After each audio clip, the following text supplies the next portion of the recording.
திரு விஜயகாந்த் அவர்களுடைய பல படங்களை இயக்கிய, அவரோடு நீண்ட காலம் பயணித்த, பல பத்தாண்டுகளாக அவரோடு பயணித்த அவருடைய குடும்ப நண்பர் இயக்குனர் திரு S.A. சந்திரசேகர் அவர்கள் திரு விஜயகாந்த் அவர்களுடைய மறைவு பற்றி தந்தி டிவியுடன் பகிர்ந்து கொண்டிருக்கின்றார். அதை கேட்கலாம். என் இனிய நண்பர்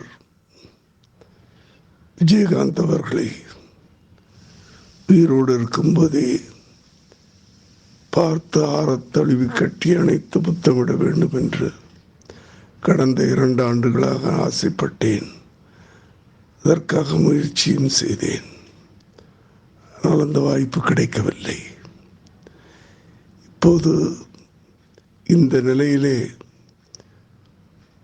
உயிரற்ற ஒரு உடலை பார்க்கக்கூடாது என்று கடவுள் நினைத்தாரோ இல்லையோ தெரியவில்லை. இந்த நாளிலே நான் துபாயில் இருக்கிறேன். திரையுலகிலும் சரி, அரசியல் உலகிலும் சரி, ஒரு சகாப்தம் இன்று முடிந்திருக்கிறது.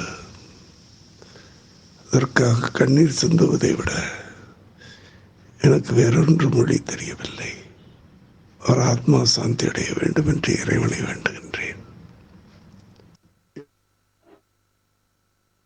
பாதையில் பயணம் செய்யும் மனிதர்களில், நடிகர்களில் ஒருவர்,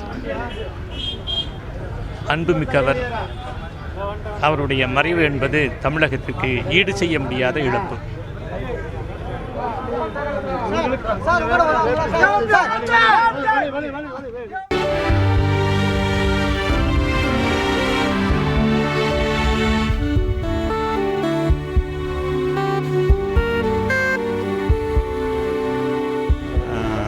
புரட்சித் தலைவர் எம்ஜிஆருக்கு பிறகு அதே மாதிரி ஈகை குணம், எளியவர்களுக்கு உதவும் பண்பு, மற்றவர்களுக்கு உணவருந்தி பார்க்கும் மகிழ்ச்சி, இது அத்தனை குணாதிசயமும் கொண்டவர் தான் புரட்சி கலைஞர் விஜயகாந்த் சார் அவர்கள்.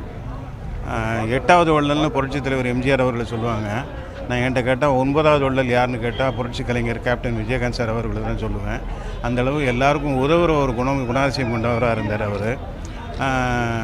ஷூட்டிங்கில் பார்த்தீங்கன்னா அவர் தன்னை சுற்றி இருக்கிற 100 பேரும் தான் சாப்பிட்ற அதே சாப்பாடை சாப்பிடணுன்னு விரும்பினவர். என் படப்பிடிப்புலெல்லாம் பல தடவை அதே மாதிரி நிகழ்த்தி காட்டியிருக்காரு. எல்லா ஊர்வன பரப்பனை எல்லாத்தையும் சமைச்சு கொடுத்து, தொண்டர்கள் மூலமாகவும் கட்சிக்காரங்க மூலமாகவும் ரசிகர்கள் மூலமாகவும் சமைச்சு கொடுத்து எல்லாரையும் சாப்பிட வச்சு அழகு பார்ப்பார். அந்த மாதிரி நல்ல குணாதிசயம் கொண்டவர், நல்ல நடிகர், அற்புதமான நடிப்பு திறமை உள்ள ஒரு திறமைசாலியான ஒரு நடிகர். இன்றைக்கி அவருடைய மறைவு வந்து தமிழ் திரையுலகத்துக்கு மட்டும் இல்லை, அவருடைய குடும்பத்தாருக்கு மட்டுமல்ல, தேமுதிக தொண்டர்களுக்கு மட்டுமல்ல, தமிழ்நாட்டுக்கு ஒரு பெரிய பேரிழப்பு. அவர் இழப்பால் இறந்து வாடும் அனைவருக்கும் எனது ஆழ்ந்த இரங்கலை தெரிவிச்சுக்கிறேன். 2 படம் உங்களுடைய இயக்கத்தில் நடிச்சிருக்கேன். ஆமாம். அந்த படத்தில் பணியாற்றும் போது மறக்க முடியாத நிகழ்வுகள் எதாவது இருந்தால் பகிர்ந்து. எவ்வளவோ இருக்குது, நிறைய இருக்குது, சொல்ல முடியாது. இந்த சூழலில் சொல்ல முடியாது. எக்கச்சக்க நினைவுகள் இருக்குது அவரை பற்றி சொல்லணும்னா. அவர் ஒரு எளிமையானவர். அதாவது நான் ஒரு நடிகை என் வேலை நடிச்சுட்டு போகிறது, அதுதான் நான் படம் பண்ணும்போதே அவர் ஒரு சூப்பர் ஸ்டாராக தான் இருந்தார், மிகப்பெரிய ஒரு நட்சத்திரமாக தான் இருந்தார். நான் என் வேலை நடிச்சுட்டு போகிறது மட்டும்தான் அப்படின்லாம் இருக்க மாட்டார். அவர் டைரக்ஷன்லேயும் ஹெல்ப்ஃபுல்லாக இருப்பார், எனக்கெல்லாம் ஹெல்ப்ஃபுல்லாக இருப்பார். உதாரணத்துக்கு ஒரு நாள் வந்து அந்த பாட்டில் முதல் வரி வரும், மாட்டு வண்டியில் விஜயகாந்த் சார் எல்லோரும் அந்த எங்கள் வீட்டில் எல்லா நாளும் அந்த பாட்டில் முதல் ஒரு கோரஸ் வரும். அதில் மாட்டு வண்டி ஒரு ஓட்டு வர்ற மாதிரி வரும். அப்படி வரும்போது அந்த ஷாட் எடுக்கிறதுக்கு முன்னாடி அந்த ரோட்டில் வந்து ஒரு டிராக்டர் வந்து சேத்துல பதிஞ்சிடுச்சு. அதை எடுக்கவே முடியல. எல்லோரும் ட்ரை பண்ணோம், எடுக்க முடியல. ஒரு 10-50 பேர் சேர்ந்து தூக்குறோம், டயரை தூக்க முடியல. விஜயகாந்த் சார் வந்து அப்படியே கீழே இறங்கி, களத்தில் இறங்கி, அந்த வண்டியிலேருந்து கீழே இறங்கி அந்த டிராக்டரில் ஏறி வண்டியை ஸ்டார்ட் பண்ணி அப்படின்னு சொல்லி அப்புறம் கீழே அவரே இறங்கி முட்டு கொடுத்து வண்டியை தள்ளி விட்டு ஸ்டார்ட் பண்ணி அதெல்லாம் பண்ணி விட்டார். அந்த மாதிரி தனக்கு இதெல்லாம் தான் வேலை கிடையாது, நான் ஒரு ஹீரோ அப்படின்லாம் போகாமல் எளிமையான எல்லா வேலையும் செய்வார். அந்த மாதிரியான ஒரு பண்பாளர் அவர். அவர் வந்து உண்மையிலே டைரக்டர்ஸ் உடைய ஆர்டிஸ்ட் அவர்.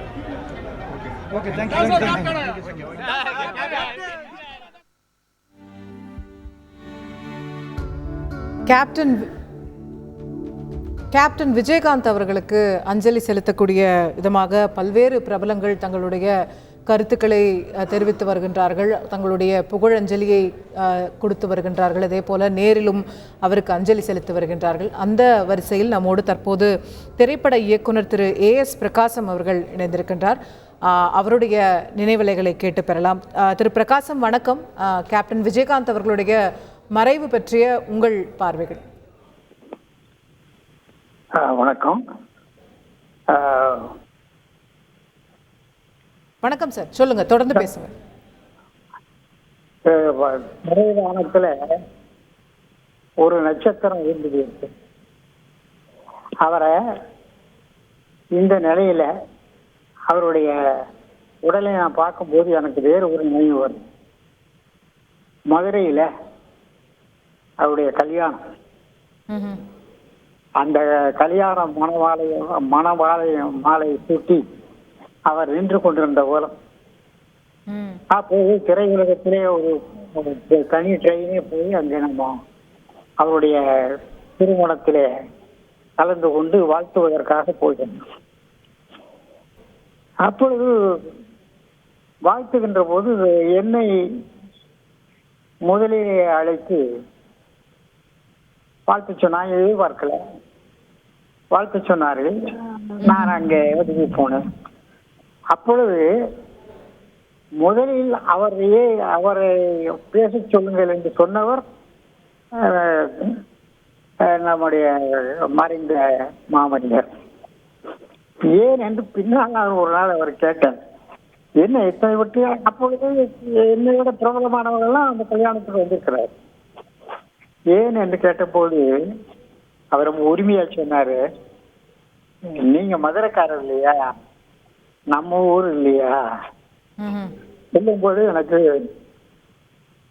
நான் அந்த இதை எதிர்பார்க்காமலே நான் அந்த மேடையிலே பேசிய வார்த்தை எனக்கு இன்னும் நினைவு இருக்கிறது. மதுரை வீரனே என்றுதான் தொடங்கினேன். அந்த தொண்ணூறு பேரு நான் என்னுடைய மனதார அவருடைய புகழ்ச்சிகள் மிகையாக சொல்லவில்லை. அப்பொழுதே ஒரு புகழுக்குரியவராக மாறிவிட்டார். அப்பொழுது உணர்ச்சி வயப்பட்டு நான் அவரை வாழ்த்தினேன்.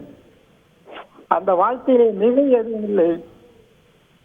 நான் வாழ்த்துகின்ற அந்த வாழ்த்து அவர் எப்படியெல்லாம் வரப்போகிறார் என்று நான் அந்த மேடையிலே சொன்னேனோ அதைவிட 1000 மடங்கு அதிகமாக பிற்காலத்திலே பெரிய புகழுக்கு சொந்தக்காரராக மாறியிருக்கிறார்.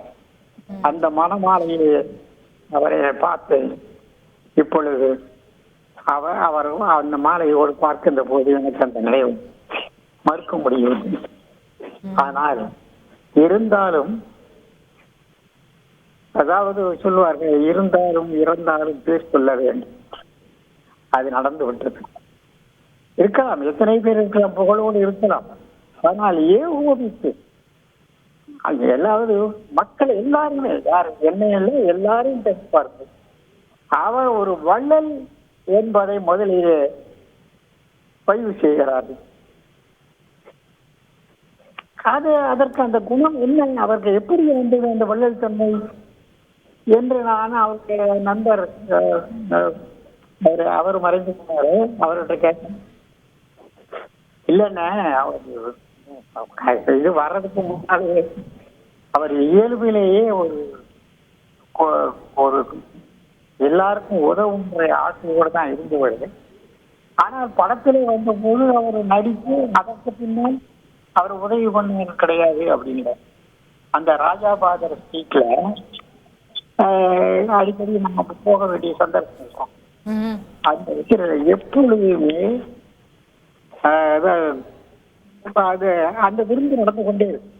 அதாவது வந்தவனுக்கு சாப்பாடு போடுறதில்லை, பிச்சை போடுறதில்லை, விருந்து.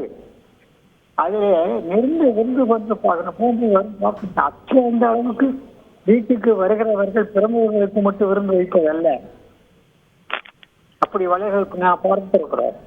ஆனால் வீட்டுக்கு வந்தால் வீதியிலே செய்திகளை உடனுக்குடன் தெரிந்து கொள்ள உடனே சப்ஸ்கிரைப் பண்ணுங்க.